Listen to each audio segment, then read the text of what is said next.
Hello, dear students. This is Rajiv Kumar Sharma, your math teacher. As you know, we have completed this chapter, coordinate geometry, right? So, before starting the new chapter, I would like to discuss the summary of this chapter because this entire chapter is based on the concepts, and some concepts are there, and I have made that points in a sequence, and I would like to discuss with you.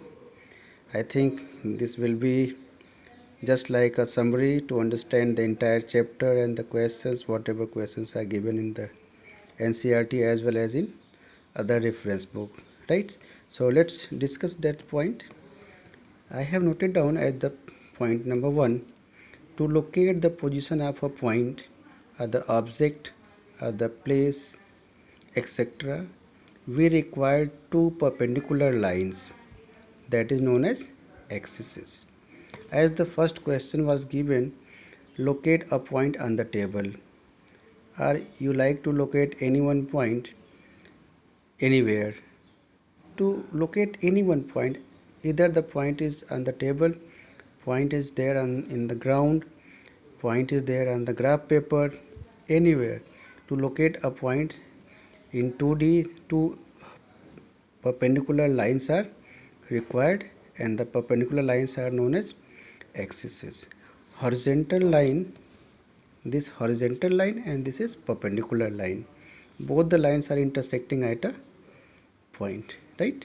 That's why these two lines are mutually perpendicular to each other. This horizontal line is known as x-axis, and this perpendicular line is known as y-axis, right? Second point, above mentioned plane is known as Cartesian plane. Such planes are known as Cartesian plane, in which x-axis as well as y-axis are shown, and both are perpendicular and they are intersecting at a point, right?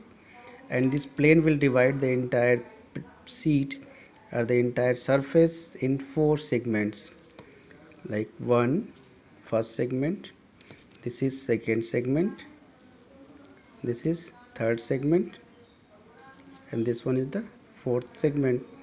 And all the four segments are having a specific name. Just it is known as quadrant.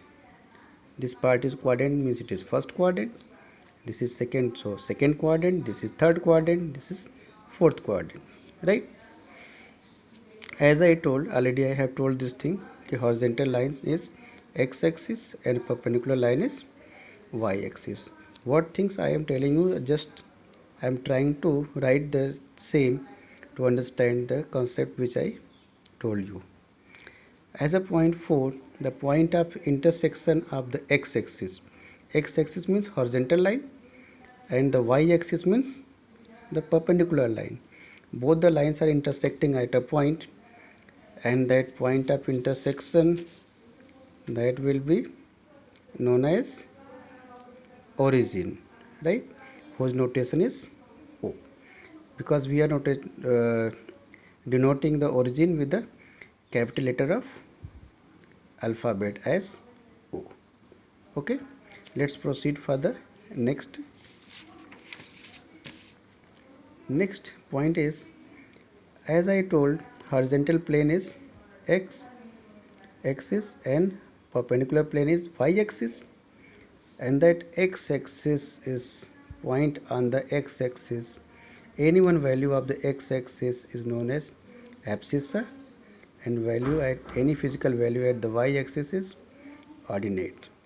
So you can denote a point x comma y in any one quadrant, either in quadrant 1, 2, 3 or 4, that is known as coordinate of a point. Means to locate a point, you need at least two things, abscissa as well as ordinate. Remember this thing, abscissa should be at the first place and ordinate at the second. This is the order to put the abscissa as well as ordinate. We cannot change the order, right? Next thing is the sign convention. How to understand where to locate the point. In the first quadrant, both x and y both will be positive. In second quadrant, x is negative, y is positive. In third quadrant, x and y means abscissa as well as ordinate both are negative. In the fourth quadrant abscissa positive and ordinate negative. Because in the beginning I made a video. In that video I told you how to locate the points and what is the sign convention, because as per that video this is the positive direction of x-axis, this is the negative direction of x-axis, this is positive direction of y-axis, and this one is the negative direction of y-axis. As the directions of the axes are enclosing the part of that surface, irrespective of that I have located where there should be positive sign and there should be negative sign, right? Next point is seventh. If any case x and y both are equal, means abscissa and ordinate are not equal, right? Then the coordinate of a point x comma y never be y comma x.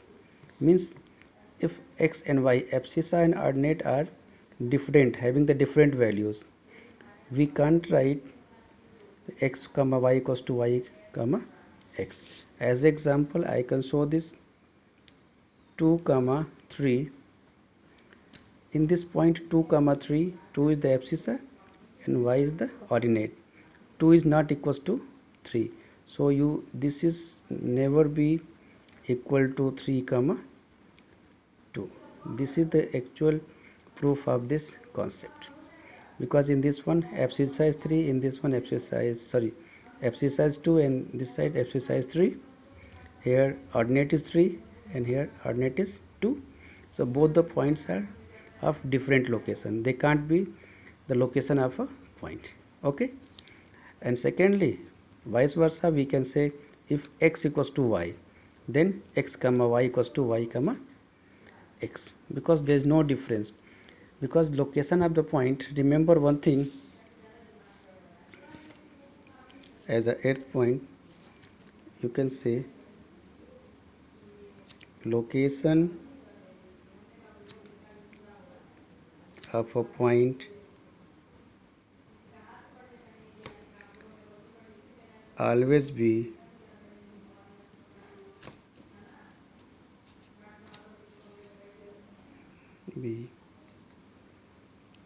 respect to origin, right? Means if you are going to locate a point, the point located by you, that should be irrespect to the, I have written respect but actually it is irrespect to the origin. Okay, so keep these points in your mind, and obviously after getting other remembering these points you can understand the entire chapter within a short time of period. Thank you very much, because I have given this summary to you all. We will utilize this summary in the next video as the next chapter. Thank you.